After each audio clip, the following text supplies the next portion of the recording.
Bonjour et bienvenue à l'émission Islam. Aujourd'hui, nous parlerons de relations matrimoniales, nous parlerons du mariage et du divorce en contexte islamique. Que dit la tradition religieuse islamique?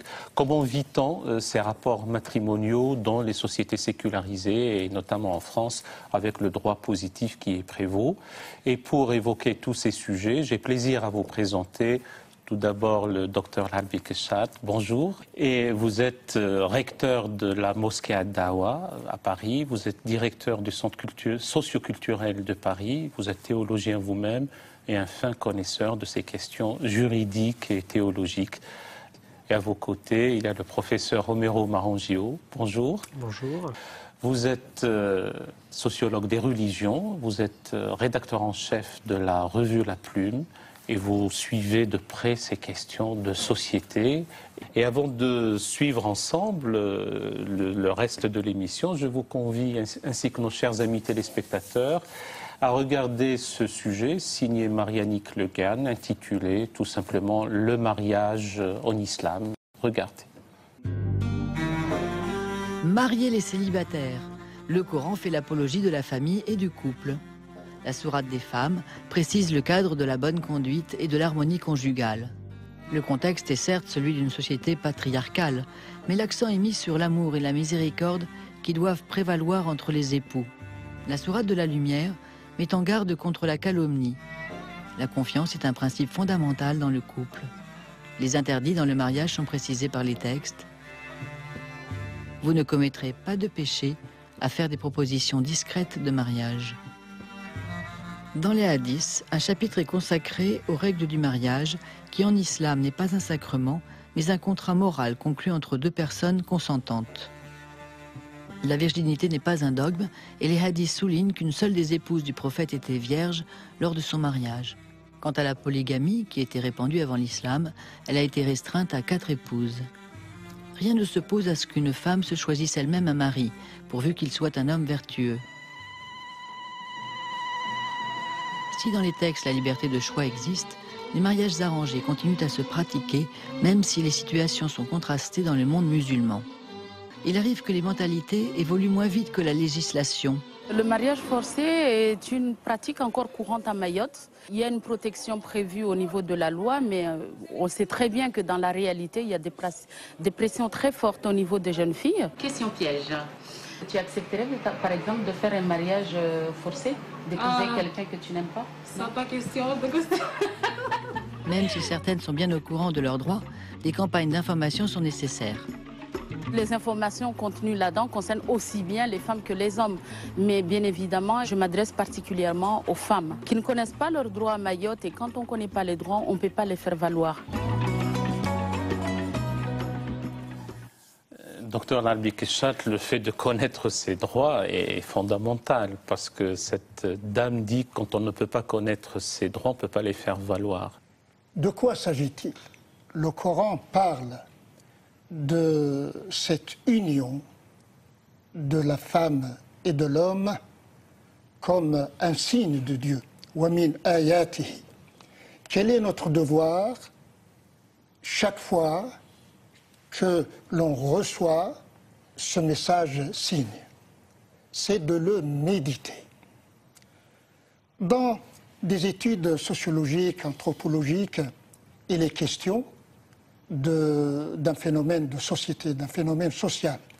L'islam reconnaît ce phénomène social, mais il nous invite à aller au-delà du phénomène vers le niveau le plus élevé de la question, à savoir les signes. Notre relation à notre Créateur est la relation à la source inépuisable d'amour. C'est la relation à la source inépuisable de la miséricorde et du réconfort et de la tranquillité. Ce que nous venons de voir ne relève pas du champ normé par Dieu. Ce que nous venons de voir relève du sociologique, qui est objet de changement, tantôt vers le haut, tantôt vers le bas, de changements multidimensionnels, changements quelquefois négatifs, quelquefois positifs. Et cela rappelle à chacun d'entre nous qu'il y a un décalage énorme entre l'idéal et la réalité. Homero Marongeo, le Coran, certes, ou la révélation coranique a expliqué, a défini un cadre pour les unions entre les hommes et les femmes, mais qu'en était-il avant la révélation coranique dans la péninsule arabique? Alors le Coran nous fait... la question de l'union et de la famille nous fait plonger dans l'anthropologie coranique et dans la situation de l'Arabie pré-islamique. Juste ici, il est important de rappeler que lorsqu'on aborde les questions relatives à la famille, on peut les aborder à travers deux grandes manières de voir.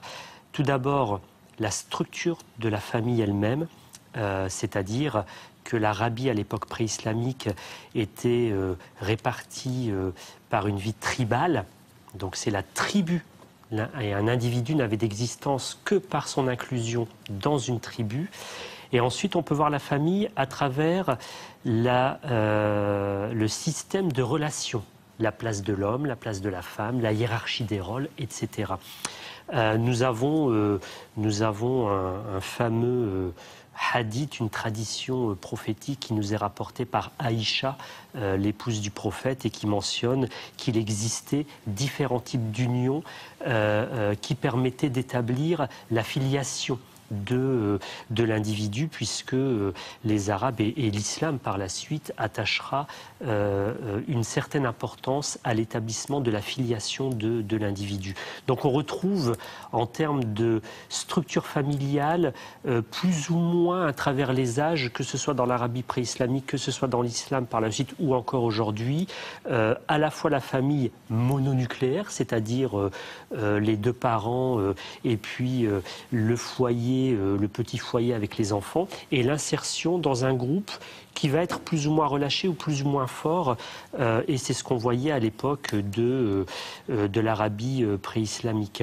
Donc ce qu'il est intéressant ici également de mentionner, c'est que le Coran prend acte de cette situation, notamment du fait que la majorité de l'Arabie était régulée par le système patriarcal.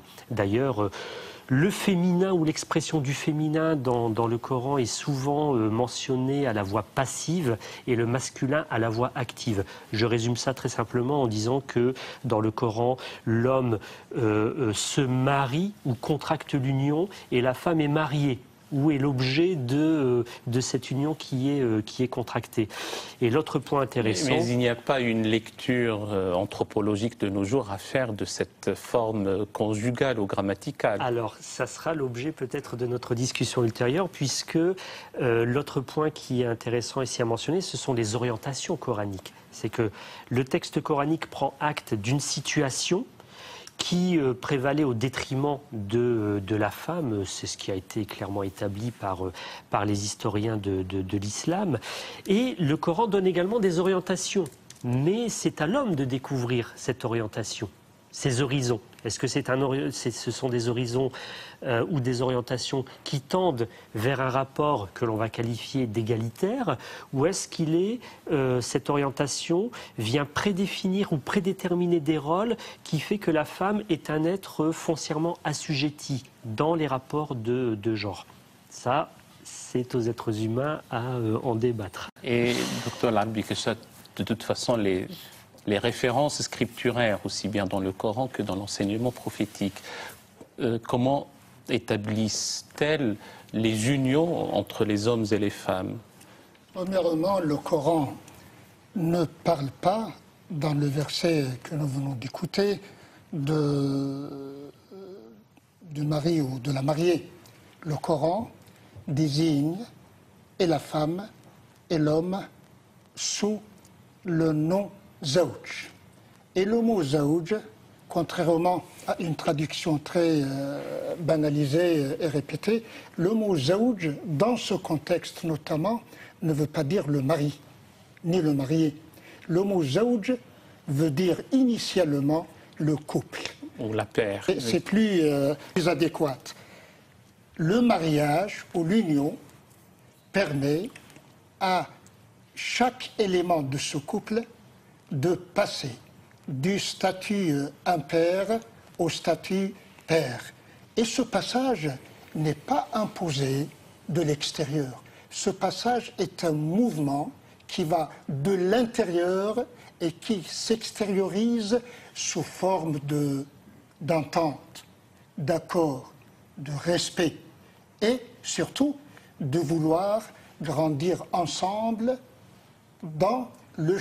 par le cheminement vers le bonheur recherché. La question de la polygamie n'est pas un droit ouvert pour les hommes. C'est un contexte particulier et c'est assujetti à des conditions quasi qu'on ne peut pas remplir. Cela me permet de rappeler ceci.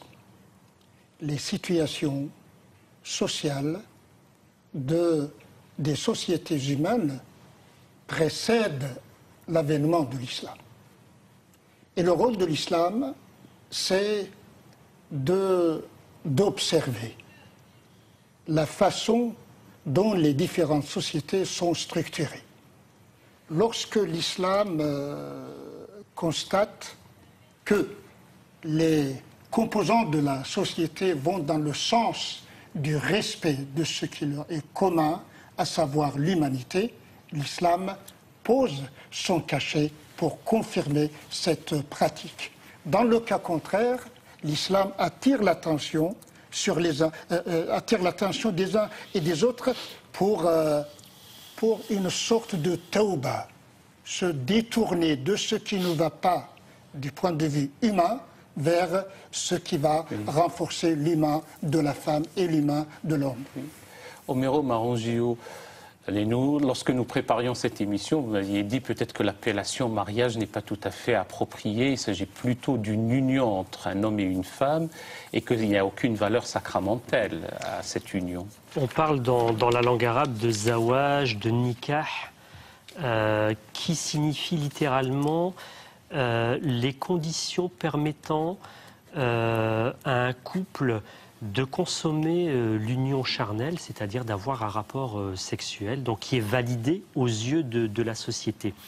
Le traduire directement par mariage pose un double problème, puisque on va avoir un problème sémantique. Tout d'abord, est-ce que le terme est adéquat? Je pense qu'il faudrait laisser un terme plus générique d'union qui est validée socialement. Et ça pose un autre problème d'ordre juridique, puisque si l'on considère que seul le mariage civil, dans la forme actuelle où il est proposé dans la société française, est la seule forme d'union reconnue pour des musulmans, quid du pax, quid du concubinage qui est validé auprès de l'autorité légale ou pas. C'est un débat qui existe aujourd'hui chez les musulmans, et je dirais, pour qu'une union soit reconnue valide par les théologiens musulmans, par dans le droit canon musulman, il faut qu'il y ait une validation sociale. C'est pour ça qu'ils accordent une grande importance à la dimension de l'oualima, donc c'est-à-dire ici, on pourrait dire la publication des bans, ou en tout cas la médiatisation du mariage. À partir du moment, et il n'y a pas besoin d'avoir un référent religieux, contrairement à ce que certains musulmans pensent, pour que cette union soit légale. Donc on devrait garder ce terme général d'union qui laisse une marge de manœuvre aux individus telle qu'elle a été pratiquée précédemment chez les musulmans. Albi Keshat, je m'adresse à l'homme qui est en charge d'une institution religieuse, de la mosquée à Dawa. Dans ce cas, qu'est-ce qui prévaut quand des jeunes couples viennent pour se marier, avoir une bénédiction de type religieux? C'est le mariage civil qui, in fine, doit prévaloir. Nous rencontrons dans les textes fondateurs, à propos de cette union, un mot très étonnant. C'est celui de Bina. Al-Bina, nous parlions de Zawaj sous la forme de Bina. Al-Bina veut dire construire. Le début de l'union, l'accord conclu entre les deux éléments du couple constitue une sorte de permis de construire un foyer irrigué par l'amour, la miséricorde et la conscience de la présence de Dieu. Ceci me conduit à rappeler que cette union, dans une perspective purement islamique, s'inscrit sur un terrain florissant appelé humanisation.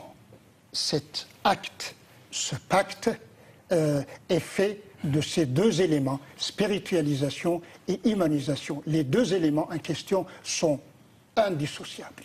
Et que le lion de cette construction, c'est effectivement l'amour, c'est la miséricorde, bien entendu. Donc je vous convie, ainsi que nos chers amis téléspectateurs, à suivre ce second sujet intitulé « Le divorce », en contexte islamique aussi. C'est un sujet signé Marie-Annick Le Guern. Regardez. Il est dit dans la sourate de la plaideuse, Dieu a entendu la plainte que t'a adressée cette femme contre son mari. La séparation ou la répudiation, selon les traductions du Coran, est considérée comme un échec, qui n'empêche toutefois pas la clémence et la miséricorde entre les époux. Les deux époux peuvent convenir de la répudiation. L'initiative n'est pas toujours celle de l'homme. Il est recommandé de recourir à un arbitrage, un arbitre pris dans la famille du mari et un dans celle de la femme. Le chapitre des hadiths, consacré à la répudiation, revient sur les causes qui justifient une séparation et les diverses modalités juridiques à suivre. Sans oublier l'épineuse question de la garde de l'enfant. Il fixe les règles de calcul de l'indemnité avec une consigne, se montrer généreux, ne pas vouloir nuire à l'ex-conjoint. Consigne dont le respect est laissé au bon vouloir du mari, dans des pays où règne l'inégalité entre hommes et femmes. Il ne faut jamais l'oublier, dans le monde arabe, la question identitaire est fortement cristallisée autour de la question féminine. Et donc quand on a demandé à ces hommes, écrivez ce que vous voulez des relations entre hommes et femmes, ils n'ont écrit que ce qui a existé depuis des siècles. Ils n'ont pas regardé autour d'eux ce qui se passait. La montée en puissance des femmes dans le monde du travail n'avait pas encore eu de répercussions sur le plan de leurs droits personnels. L'innovation qu'il y a eu dans cette Mudawana, dans ce code de statut personnel, c'est qu'il y a eu une relecture des textes à partir justement d'une perspective féminine.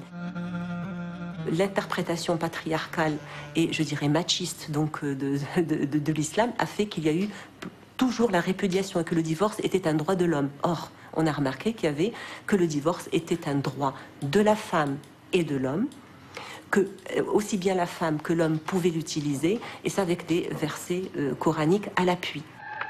Le Maroc rejoint ainsi la Tunisie, largement en avance sur le plan du droit dès 1958 et avant-gardiste sur le plan du statut de la femme.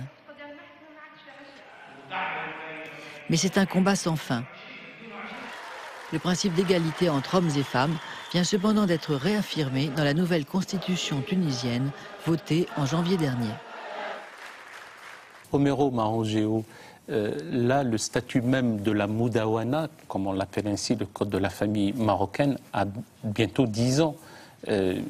Qu'en est-il? Qu'est-ce qu'il y a? Qu'est-ce qui est conforme aux juridictions canoniques religieuses? L'évolution du droit de la famille marocain est illustratif des grandes questions que se posent les jurisconsultes et les autorités aussi des pays d'islam.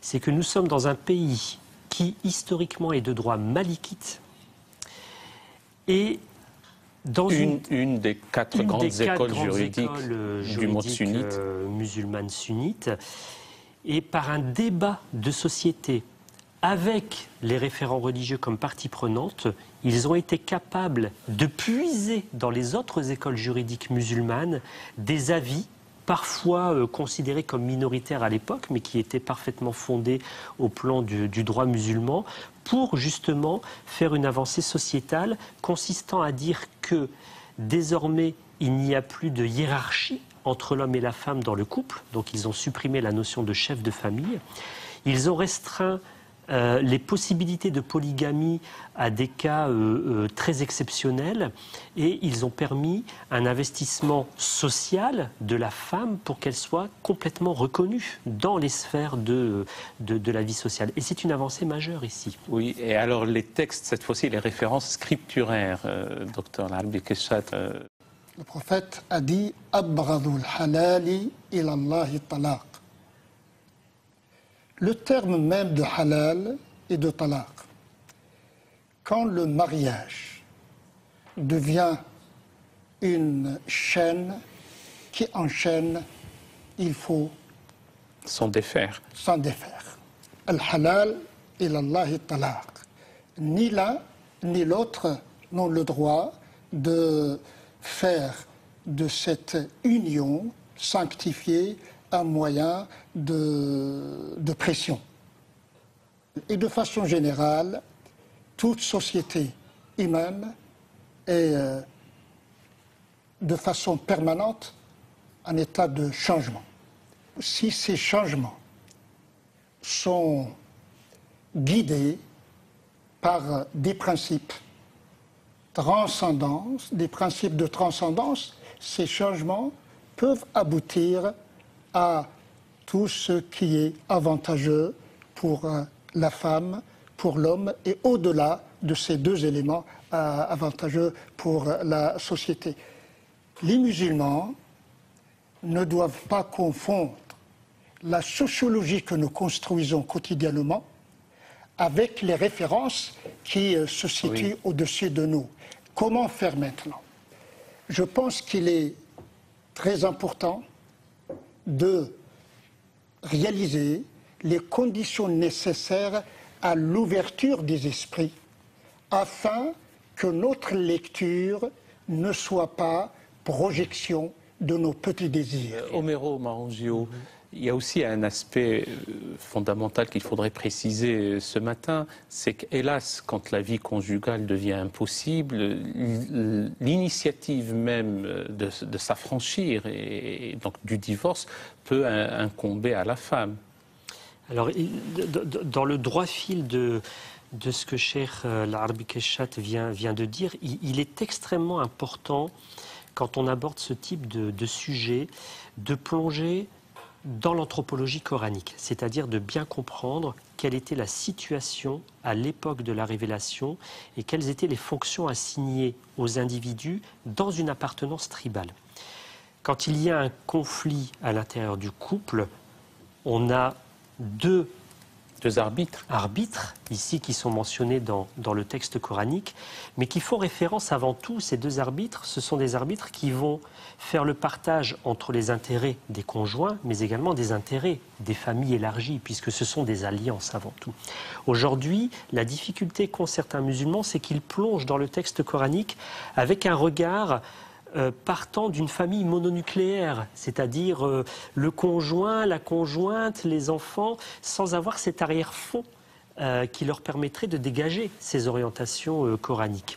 Donc les juristes musulmans vont édicter tout un ensemble de règles qui font ici référence, comme vous le disiez, à la sociologie, au contexte de vie, et il appartient aux musulmans de trouver aujourd'hui les modalités de répondre à ces aspirations coraniques. Donc sur le fond, bien entendu, nous avons des situations où des femmes sont venues voir le prophète pour demander la dissolution d'union. Par la suite, les théologiens musulmans vont restreindre ces possibilités en mettant une hiérarchie des sexes dans l'organisation du couple et dans l'organisation de la vie sociale. Et c'est là où les musulmans doivent creuser aujourd'hui pour reprendre ces orientations coraniques originelles. Merci, puisque nous arrivons au terme de notre émission. Merci, Dr Al-Arbi Keshat, de nous avoir en tout cas instruits par vos propos. Merci, Omero Marangio, de nous avoir éclairés aussi par tout ce que vous nous avez dit. Mesdames et messieurs, avant de vous quitter, je vous présente les livres qui nous ont aidés à préparer cette émission ce matin. Le mariage en islam. Bon, c'est la deuxième édition aux éditions Al-Buraq. C'est du Cheikh Bourema Abou Daouda. Ce livre composé par Hassan Hamdouni, La famille musulmane, donc les relations familiales au pluriel et éducation. On est à la 2e édition revue et augmentée aux éditions Al-Qalam. L'islam au féminin, la femme dans la spiritualité musulmane d'Anne-Marie Chimel, aux éditions Albin Michel et dans la collection Spiritualité vivante. Avant de vous quitter, je vous laisse avec ce reportage, le rapport final pour l'année 2013 de l'islamophobie dans notre pays. Et c'est le président de l'Observatoire de lutte contre l'islamophobie, qui est Abdallah Zekri, qui commentera ces chiffres. En vous quittant, je vous souhaite un bon dimanche, une excellente semaine et à très bientôt sur France 2. L'Observatoire national contre l'islamophobie a été créé en juin 2011. Pourquoi la création de cet observatoire? Parce qu'à l'époque, nous avons demandé à l'Assemblée nationale de mettre en place une commission de l'Assemblée pour déterminer les raisons et les causes de cette flambée d'actes islamophobes. Dans la mesure où on n'a pas été entendu, nous avons décidé de mettre en place cet observatoire qui a été donc créé en juin 2011 lors d'un nouveau mandat du CFCM.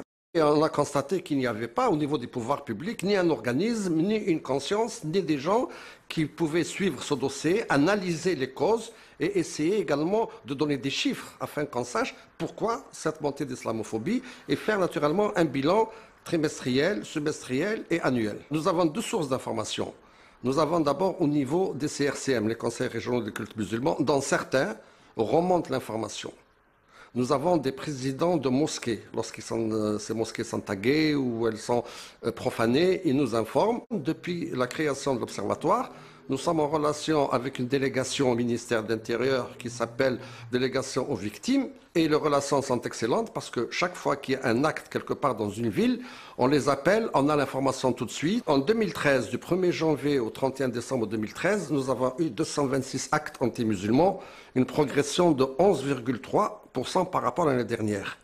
Les raisons de ces augmentations, justement, en 2012, il y a eu l'élection présidentielle. Et l'élection présidentielle, on a vu qu'est-ce que ça donnait, les discours haineux, y compris dans le politique. Il y a une augmentation de ces actes parce qu'on cherche toujours, ici en France, on cherche un bouc émissaire.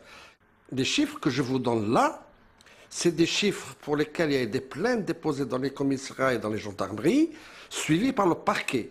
Mais ils sont au-dessous de la réalité. Il y a d'abord en 2013 un phénomène nouveau durant l'été. C'est les agressions de femmes voilées.